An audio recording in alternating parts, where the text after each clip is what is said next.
പേരാമ്പ്രയിലെ വോട്ടെണ്ണൽ കേന്ദ്രത്തിലെ reserve room തുറന്നതിൽ വിവാദം. വോട്ടിംഗ് അട്ടിമറിക്കാനുള്ള ഗൂഢാലോചനയാണ് നടന്നതെന്നും പേരാമ്പ്ര വരണാധികാരിയെ മാറ്റണമെന്നും UDF ആവശ്യപ്പെട്ടു. റിസർവ് റൂം തുറന്നതിൽ വരണാധികാരിക്ക് വീഴ്ചയുണ്ടെന്നാണ് പ്രാഥമിക വിലയിരുത്തൽ. വരണാധികാരി സൂക്ഷിച്ചിരിക്കേണ്ട രേഖകളുടെ പകർപ്പെടുക്കാനാണ് റൂം തുറന്നത്. ഡെപ്യൂട്ടി കലക്ടർ വരണാധികാരിയോട് വിശദീകരണം തേടി. സ്ഥാനാർത്ഥികളെ അറിയിച്ചാണ് റൂം തുറന്നതെന്ന് പേരാമ്പ്ര വരണാധികാരി വിനോദ് പറയുന്നു.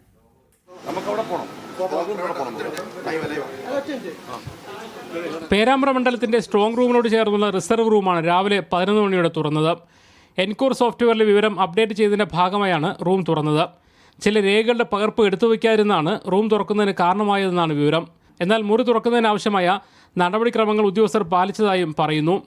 പേരാമ്പ്ര വരണാധികാരിയോട് തെരഞ്ഞെടുപ്പിന്റെ ചുമതലയുള്ള ഡെപ്യൂട്ടി കളക്ടർ വിശദീകരണം തേടി. റിസർവ് റൂം തുറന്നതിന് പിന്നിൽ ഗൂഢാലോചനയുണ്ടെന്ന് UDF ജില്ലാ നേതാക്കൾ ആരോപിച്ചു. ഗൂഢാലോചന എന്ന് പറഞ്ഞത് ഇതിൻ്റെ അകത്ത് ഫസ്റ്റ് ലെയറിൽ CC ക്യാമറ കാണിക്കുന്നത് സൗത്താണ്. സൗത്തിൻ്റെ അടുത്തുള്ള മുറി തുറന്ന് വിളിച്ചപ്പോഴാണ്, കളക്ടർ വിളിച്ചപ്പോഴാണ് അത് പേരാമ്പ്രയാണെന്ന് അറിഞ്ഞത്. അപ്പോൾ ഇതിൽ തന്നെ ദുരൂഹതയില്ലേ? ഇതിപ്പോൾ ഇപ്പം കറക്റ്റ് എന്നാണ് പറഞ്ഞിരിക്കുന്നത്. ഡയറി വെച്ച് മറന്നുപോയി, അത് ഉൾപ്പെടെയുള്ള സാധനങ്ങളൊന്നും എടുക്കണം എന്താണ് ഇലക്ഷൻ ഏജന്റായിട്ടുള്ള കല്ലൂർ മോമാലിയോട് വലിയ പറഞ്ഞിരിക്കുന്നത്. ഇപ്പോൾ ഡയറി വെച്ച് മറന്നുപോയത് 11 ദിവസങ്ങൾക്ക് ശേഷമാണ് ഓർമ്മ വരുന്നത്. അതാണ് നമ്മുടെ സംശയം. സ്ട്രോങ് റൂം തുറന്നായിരുന്നു ആദ്യം ഉയർന്ന പരാതി.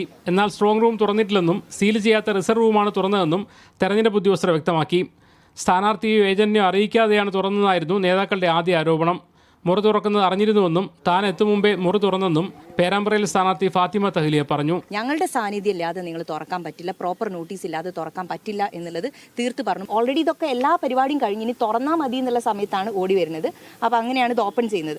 സംഭവത്തിന്റെ പശ്ചാത്തലത്തിൽ വോട്ട് യന്ത്രങ്ങൾ സൂക്ഷിക്കുന്ന കേന്ദ്രത്തിന്റെ സുരക്ഷ വർദ്ധിപ്പിക്കണമെന്നാവശ്യപ്പെട്ട് ജില്ലയിലെ 6 UDF സ്ഥാനാർത്ഥികൾ മുഖ്യ തെരഞ്ഞെടുപ്പ് ഓഫീസർക്ക് പരാതി നൽകി. മുഹമ്മദ് അസ്ലം, മീഡിയ 1, കോഴിക്കോട്.